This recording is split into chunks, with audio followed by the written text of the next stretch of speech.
mayamsina du mating nusi bibayam na mayam na suko adu mayam na su mating emsu na su du mating pang kreba adu du mayam na ting du na dum yana ba sum toram bai tare adu da tangai khakta upai le ekta du da sar james na call toraga khoin maina hajirak pani ba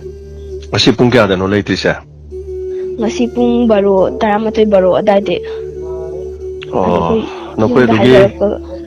lamdudagi mari mata lekai gi mim na ngonda pungning waron gi matam loira kan ngonda message tam lai ba ko masigi no mai khong gi Luxmi do ma se yum imung manungna pau smai nungai tabam tai khole ma do sarwaina mateng pang ni na kan hona ba do angang du leita ba ma le na ngonda hairi ba tudi kamai tong ni mayam na su mateng pang ko khara su dum lai bane ba tawi se ko mayam na su pibirak pa do kaino magi mathong mong pangthok pada season na kadra kai to gani kai khoi su yenga ge duga nakoi da mu pau do mu haira age ko hoi sa si number si dum pau pau biro yam ngai hoi kra du khoi su dum ani pukni waro da je adu inau da khoi na smile mayam chang da mateng pang bi si u ba da khoi yam na thamo yam na pen je mai thawai ma kan ngam hodra su makha ta ba si mayana khudung cha da lak kan da khoi su angam mateng pang je gi sa saroi ni mateng pang bi ba se yam harawe inau gi thawai ma kan hu ngam hodra su mayam na lepi ba si u ba da thamo di am pen je ba da phau je sa yam na phare ado ma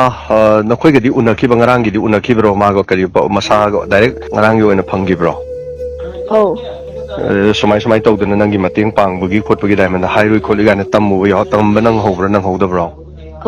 nang budi nangi diamond dagi ibi belak main mana radio da hire bane khotla bane na mayam se dum khoina se dum hire ba mangon da so hire ba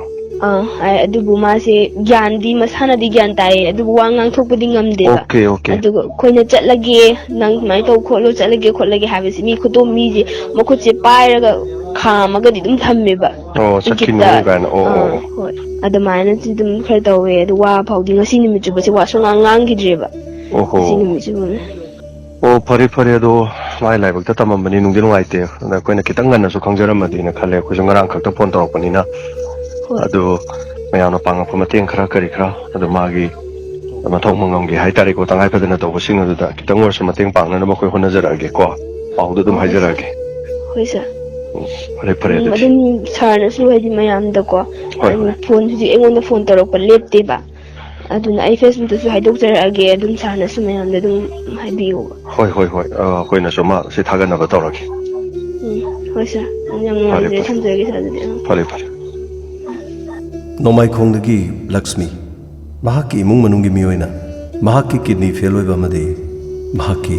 blood cancer gi dama igi mateng ni rakhibada manipur gi maikai ki adagi pukchel chawrba khayana rims ki gate ta lepiduna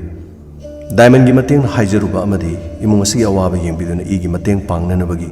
kiu de leptuna lebi ki papumnama ikai khumna jari ichela segi punchidi kan manga maudri adabu miyawna pibirak mateng khara diamond hona jabakra soidena maki mahaki mathong mangam pangthok jabada hariba simung manungda khusin nazargan sumna tangi chahi kun khaktangari bi nupi macha lai sabi amada asigumlaba nungai taba thodok asi miyam panamona tabiraga adom gi thamoida phaubirakpa mateng pangningbagi amadi hangbirakhiba mateng pangbirakiba pomnama haininga leitena thagachari pibirakliba singkhra adudi imung manungda amuk hana khusin nanarba sim sasare loina Kundrak pom ongbi sunibla Tezpur dagi chahi kontragani thoi khaktangari bi mauna asi blood cancer na hoje Jenims ta amo laikana duna lady mahaki blood group B positive kana gumba mateng pangbining basingna imung manunggi number diamond radio dagi lobiu amadi imung asigi damba angamba mateng pangbiu haiduna noluk jari loina na diamond radio na so amasung diamond gi leijariba donors group na so haribi imung asida angamba mateng pangjargani masigidamak diamond radio gi donors group singbu amadi tongana tengbang birak papum namupu ikai khumnajari